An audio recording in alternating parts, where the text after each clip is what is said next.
Señor le bendiga grandemente. Esto es una entrega más de lo que es el andar de Jesús, para compartir parte de lo que fue la vida de nuestro Señor Jesucristo. En esta ocasión estaré hablando de lo que es orden ministerial.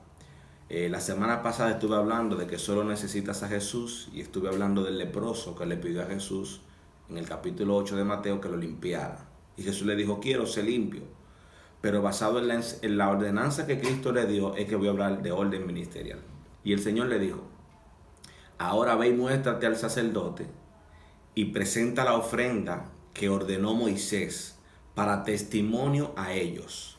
¿Por qué quiero hablar de orden ministerial aquí?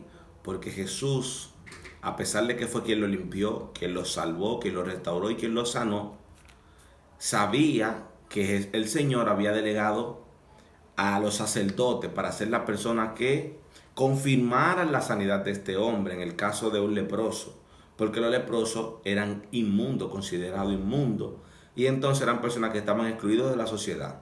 Y como dije también en el video anterior, que había una ofrenda que presentar, pues el sacerdote era encargado de hacer esto posible. Bien, tomando en cuenta esto, el Señor le dice: ve y presenta la ofrenda, pero para testimonio de ellos, como le decía anteriormente. Para el Señor, y Él está limpio, Él está sano, Él está salvo, Él está bien. Pero hace falta un paso. Y si lo traemos a este tiempo, es como mucha gente que conocen a Jesús en campañas, en su casa, en el trabajo, en la calle, donde quiera, una persona puede tener un encuentro con el Señor. Eso no significa que porque ya conoció al Señor en cualquier lugar puede vivir una vida cristiana sin la aprobación de una congregación, que fue lo que el Señor dejó como institución para la formación de cada persona que cree en Él y lo acepte en su corazón. Si leemos en el libro de Efesios capítulo 4 versículos 11 y 12, allí podremos ver que el apóstol Pablo escribió en la carta a los Efesios que el Señor dejó constituido apóstol, profeta, maestro, evangelista y pastor, con el fin de formar al creyente, de llevarlo a la plenitud, a una fe perfecta. Es decir, amados, una persona cuando acepta a Jesús, cuando ya decide vivir para Cristo, necesita ser formado. Porque no solo es la salvación, eso es lo más importante, pero también hay un propósito para el cual el Señor te llamó, para el cual el Señor te salvó, para el cual tú vas a ser de bendición para mucha gente, y para eso necesitas formación. Cuando vayas a una congregación, allí vas a ver a un pastor, un hombre que dirige esa obra, que fue ya procesado como tú necesitas ser procesado, que ya tiene experiencia ministerial y que te va a ayudar en la formación. Ese es el que te va a adoctrinar en la palabra de Cristo, y ese es el que te va a aprobar como un ministro de Cristo. Porque si tú aceptas al Señor, por ejemplo, como en mi caso, yo acepté al Señor, por ejemplo, en mi casa, pero yo no puedo venir varios años después y decir: yo soy evangelista. Yo puedo predicar. Me van a preguntar: ¿y quién es su pastor? Me van a preguntar las credenciales, y cuando yo diga: no, yo no tengo pastor, no, usted no aprueba. ¿Por qué? Porque hay un orden ministerial. La iglesia de Cristo no es cualquier institución, es la iglesia de Cristo, amado. Y la iglesia de Cristo es la que está encargada de capacitar.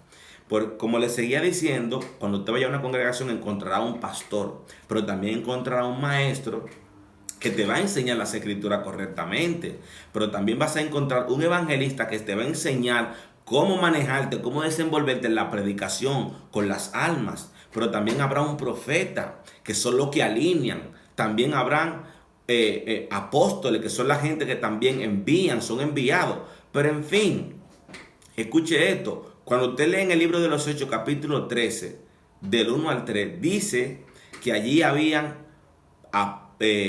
profetas y maestros, y entre ellos estaba Juan y Bernabé. Dice que estaban ayunando y dice que estaban ministrando al Señor en oración.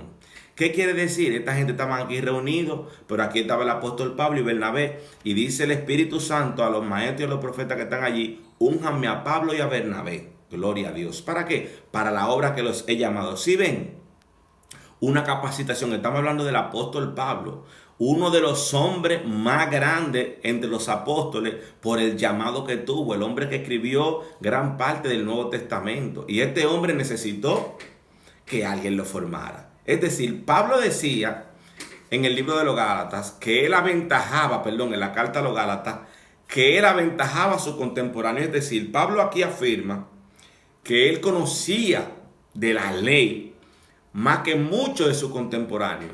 Pero a pesar de que conocía mucho de la ley, cuando viene a Cristo, ahora hay profetas y maestros que lo están alineando, que lo están formando, que lo están enseñando. Porque no importa todo lo que usted sepa, ni el encuentro sobrenatural que usted haya tenido como tuvo el apóstol Pablo. Usted necesita ser formado para la obra de Cristo, gloria a Jesús. Si vemos, hay un sinnúmero de personas que conocieron a Jesús y tuvieron que ser formados, como lo mismo el evangelista Apolos, que en una ocasión ese hombre tenía un denuedo, hablaba la palabra con una determinación, pero hubieron unos hermanos que lo jalaron, le dijeron venga acá, lo formaron, le enseñaron, el hombre sabía predicar, pero le hacía falta algo, y ellos fueron quienes le transmitieron lo que él necesitaba. Si usted ve también en el libro de los Hechos, capítulo 2, versículo 42, los primeros creyentes, los que se convirtieron con los discípulos de Jesús, dice que permanecían en la doctrina de los apóstoles y dice que permanecían en la oración. Es decir, amado, toda esta gente que fueron como 5,000 los que se convirtieron, cuando aceptaron a Jesús, estaban recibiendo la doctrina de los apóstoles. ¿Por qué? Porque usted necesita ser formado.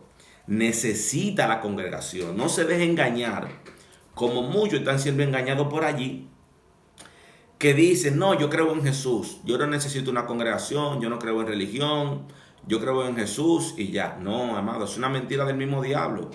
Para que la luz del evangelio de Cristo no les resplandezca en su vida, claro que necesita la congregación, claro que sí, amado.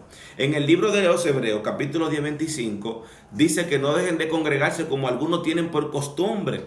¿Qué estaba pasando allí?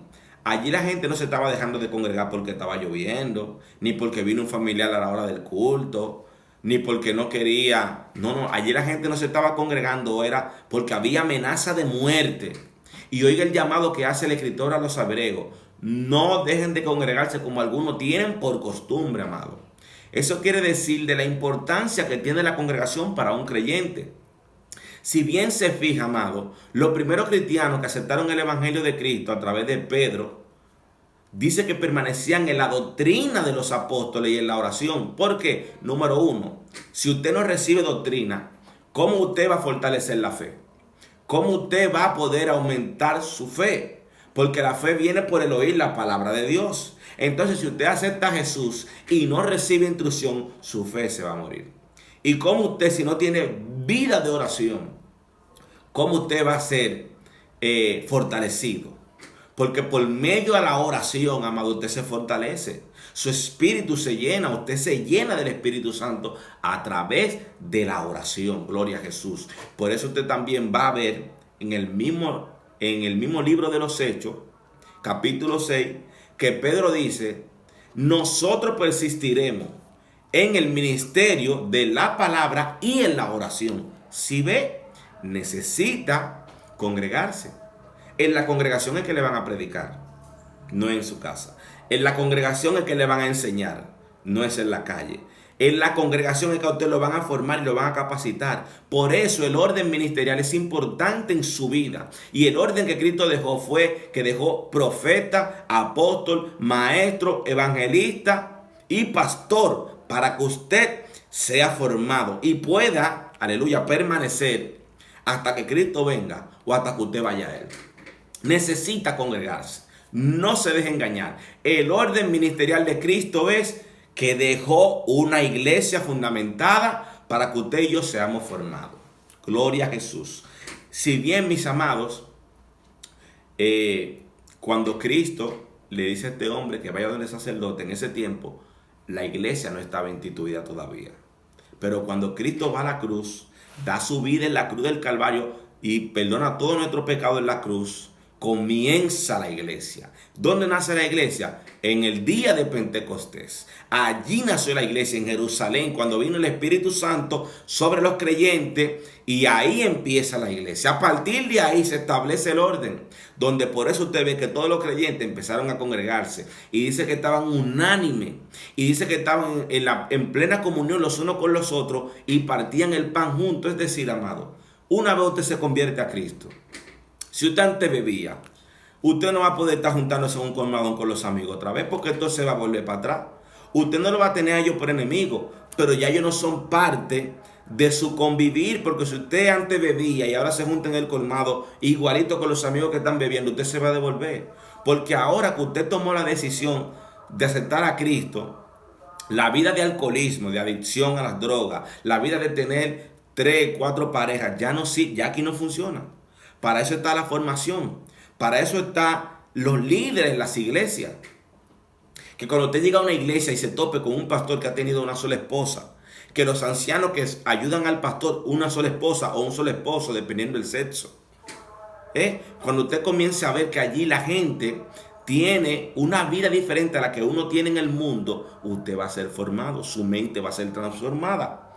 Número 1, debe de tener claro, si usted aceptó a Jesús recientemente, oración, ayuno y Biblia. Eso es importante. Necesita tener vida de oración. Necesita recortar tiempo. La Biblia dice en el libro de Proverbios capítulo 8, 17, dice el escritor de los Proverbios, hablando de Jesús: yo amo a los que me aman y me hallan los que de madrugada me buscan. ¿Ve? La gente que ama a Dios lo busca de madrugada. Recorta el tiempo de la cama para buscar a Dios. ¿Por qué? Porque Dios dice, me hallan los que de madrugada me buscan. ¿Y quién practicó eso más que Jesús? Nadie. La Biblia dice en Marcos 1:35 que Jesús iba muy de mañana a buscar el rostro del Padre. Y si Jesús, aleluya, siendo Jesús, se levantaba muy de mañana a orar, ¿cuánto más usted y yo que necesitamos la salvación de Jesús? Gloria a Dios. ¿Cuánto más usted y yo que no somos como Jesús? Que Jesús fue increíblemente perfecto. Por eso estamos hablando de orden ministerial. Porque Cristo, siendo perfecto, para ser perfecto también hay que tener orden. Y aquí vemos a Jesús diciéndole a este leproso: te sané, te limpié, todo eso, pero hay un orden, preséntate al sacerdote. Así el Señor te dice en esta hora a ti: aceptate a Jesús a través de este video con Momón. Aceptate a Jesús en algún lugar. Bueno, te recomiendo que vayas a una congregación donde un pastor que modele a Jesús. Asegúrate de que el pastor no sea un engañador, sino un pastor que modele a Jesús, que dé fruto digno de arrepentimiento, que no sea avaro, que no sea codicioso de ganancia deshonesta, que sea marido de una sola mujer, no dado al vino. O sea, no una gente que se embriague, porque beber una copa de vino no es nada. Yo me doy mi copita a veces también con mi esposa, eso no es nada. Pero gente borrachona, no. Gente que prediquen Espíritu Santo y fuego, que te enseñen a orar. Porque los discípulos le dijeron a Jesús: maestro, enséñanos a orar, como Juan enseñó a sus discípulos. Gente que te enseñen a orar, que te enseñen la palabra tal cual como está escrito. Pedro dijo, aleluya, Pedro dice en su primera carta: desea como niño recién nacido la leche espiritual no adulterada. Es decir, la Biblia sin que le añadan y que le quiten. Busque un lugar así. Busque un lugar donde le enseñen, donde le modelen a Cristo, y su vida será firme en el Señor. Dios te bendiga, Dios te guarde. Hay un poco de sudor aquí, pero eso no nos va a detener. Quiero que sepa que estaremos más en lo que es el andar de Jesús. Si no has aceptado al Señor, pues ya sabes, acéptalo en tu corazón, es la mejor decisión que puedes tomar, y practica estos principios que acabo de mencionar. Dios te bendiga, Dios te guarde y hasta la próxima.